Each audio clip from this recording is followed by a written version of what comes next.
Pastor రోజు రెడీగా ఉన్నాను. దేవుని యొక్క పరిశుద్ధాత్మ నాతో ఒక విషయం చెప్పినది. ఈ కూటమిలో కుడి వైపున ఒక సహోదరి కూర్చొని ఉన్నది. ఆ సహోదరి నిలబడే అవకాశం లేక కూర్చొని ఉన్నది. ఎన్నో రోజుల ఆమె ప్రార్థనలను యెహోవా ఈ రోజు ఆలకించాడు. ఆ సహోదరి కుడికాలు మోకాలి కింద చాలా కాలం నుంచి ఒక తడిమి పెరుగుతుంది. అక్కడ ఆ సోదరి ఎవరు? ఆ సోదరి పేరు Latha. Yes, thank you Jesus. Latha. Soumya లాక్ట్రస్. ఇదంతా నిజంగా జరుగుతుందా అంటే నేను ఆ సినిమా చూసినప్పుడు నిజంగా జరుగుతుందా లేదా నా డౌట్. బట్ రెచ్చుని దేవుడు నీ ఫేస్ ని దేవుడు నాకు చూపించాడు, కానీ ఎక్కడున్నావు? అద్దిగో సౌమ్య. హల్లెలూయా. యేసయ్య నీకు ఉద్యోగం ఇవ్వబోతున్నాడు. అదే నేను ఇన్ని రోజుల నుంచి కష్టపడి చదువుతున్నాను కదా ఉద్యోగం కోసం.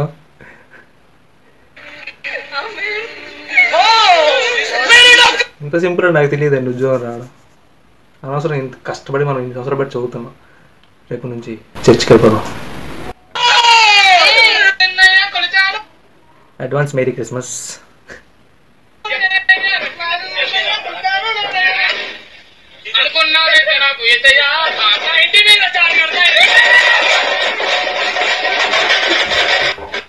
మాకు దేవుడితో సంబంధం లేదు, పాటకి మేము వైబ్ అయిపోతాం అంతే.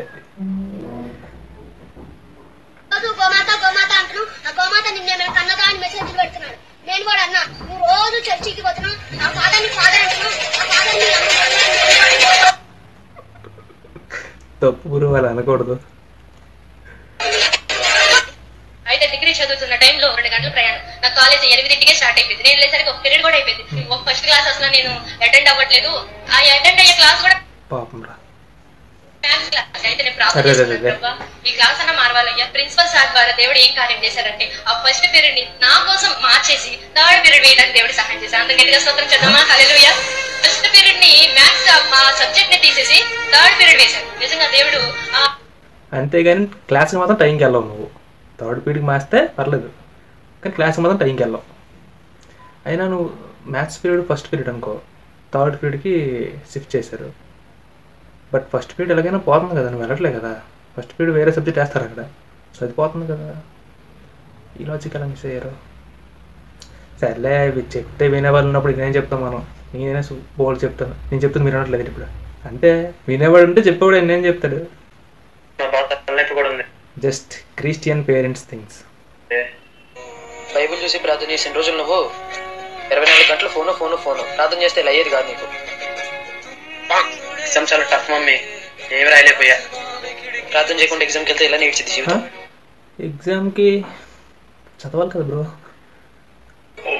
ఎప్పుడన్నా ప్రార్థన చేసి వెళ్ళావా? ఎన్నిసార్లు చెప్పా నీకు ప్రార్థన చేసి వెళ్ళమని? మా పక్కింట్లో అంకుల్ చనిపోయాడంట, ఆయన పొద్దున్న లేచి బైబిల్ చదవండిలే.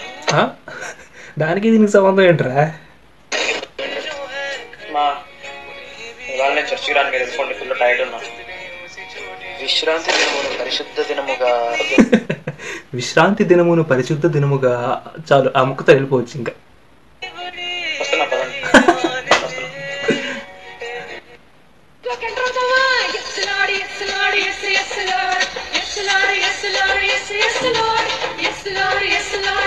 ఓకే, నెక్స్ట్ వీడియోతో మళ్ళీ కలుద్దాం. అంతవరకు టేక్ కేర్.